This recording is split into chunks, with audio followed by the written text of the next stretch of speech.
Et donc le musée du Louvre de Lens propose des expositions inédites à chaque fois, parce que c'est eux qui travaillent. De très très grande qualité. Voilà, ils ne s'inspirent pas forcément de ce que fait la Grande Sœur à Paris. Et là, de quoi il s'agit? Il s'agit de la peinture française du XVIIIe siècle, à savoir les fêtes galantes et la pastorale. Donc peinture d'extérieur. On est juste avant la Révolution française et les mœurs se libèrent à cette époque-là. Donc on va voir des amoureux. Et ce qu'on va appeler les fêtes galantes, vous savez, c'est ce qu'on voit aussi un petit peu dans les films, comme la Maillard, le bandeau, on se cherche dans les buissons, etc. Ça concerne en général la société bourgeoise, voire aristocrate.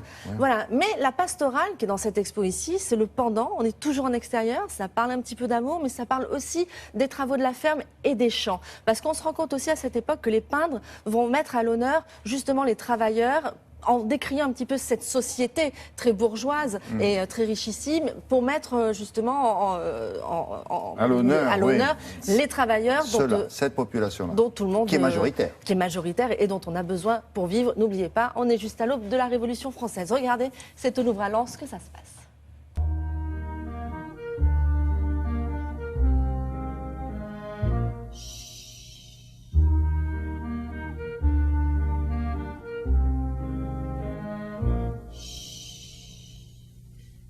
La fête galante est un sujet qui va connaître un immense succès à partir de la Régence. C'est-à-dire que les dernières années du règne de Louis XIV sont des années un peu austères, où le souverain se tourne vers la religion. Et la Régence libère les mœurs. Et donc, ça n'a rien d'extraordinaire de trouver finalement en peinture, en dessin ou dans les arts décoratifs, ces sujets illustrant cette liberté de mœurs avec cette façon dont l'homme et la femme entretiennent le sentiment amoureux.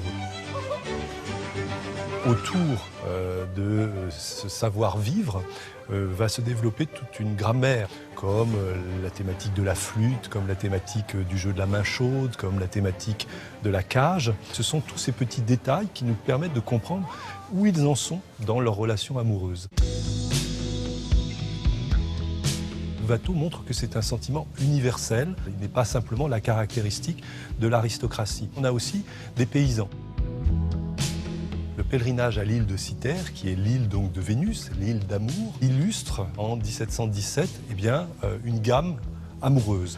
Depuis celle qui hésite, et il faut remarquer le petit détail de l'enfant qui lui tire sur la joue, qui symbolise Cupidon, jusqu'à celle qui a accepté ce sentiment amoureux et donc qui va embarquer vers l'île de Cythère, qui est l'île d'amour.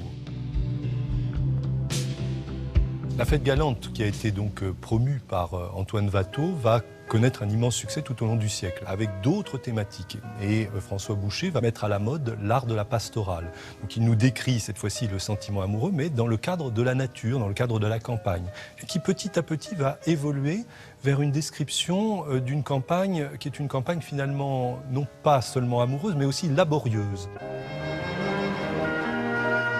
Et on a en 1750 un tableau extrêmement important de Jean-Baptiste Oudry représentant une ferme. C'est là pour montrer que finalement cette classe paysanne est une classe extrêmement utile à la société. Le reste de la société vit justement de ce travail. On a dans l'exposition cette volonté de montrer que la fête galante et la pastorale ont pu avoir une dimension sociale et stigmatiser une manière de vivre d'une certaine couche de la population qui petit à petit va s'éloigner de la réalité du travail pour s'enfermer dans un carcan de plaisir que la Révolution va mettre à bas.